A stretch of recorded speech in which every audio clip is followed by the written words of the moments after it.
A fair point, I think, that has to be acknowledged is that we are taking steps to deal with an issue that you rightly identified is of concern to the British people. This is tough legislation, probably the toughest anti-immigration legislation ever introduced. These are pretty tough steps that we're taking on both legal and illegal migration. Illegal migration, migrants. The Secretary of State for Levelling Up, that's Levelling Up, spends almost his entire interview talking about anti-immigration legislation, and then hops over to BBC One where the same conversation continues. The legislation makes sure that people can be deported. But what isn't raised with viewers or discussed with the Levelling Up Secretary is the fact that social mobility in this country is now at its worst in over 50 years.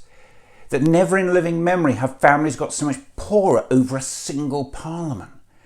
That just this week the UK was ranked by UNICEF, that's the United Nations Children's Fund, as the worst among the world's richest countries in child poverty levels. That according to the government's own statistics, there were 4.2 million children living in poverty in the UK in 2021-22. That's a staggering 1 in 3 children. And no mention of a major new report from the Joseph Rowntree Foundation, which has just found 1 million children in the UK experienced horrifying levels of destitution in 2022. That is the most extreme level of poverty, with families unable to meet their most basic needs of keeping warm, dry, clean and fed. Just think about that. 1 million children now living in destitute homes, an 88% rise since 2019.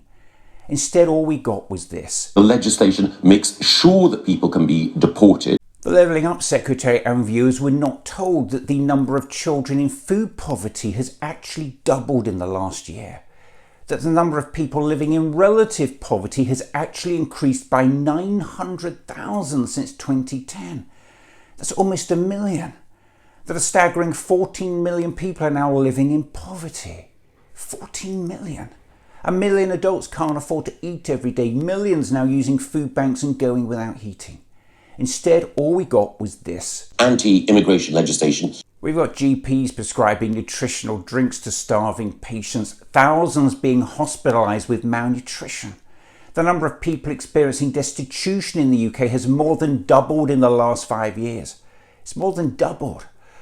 Let's start holding this government to account on the issues that really matter to the people in this country.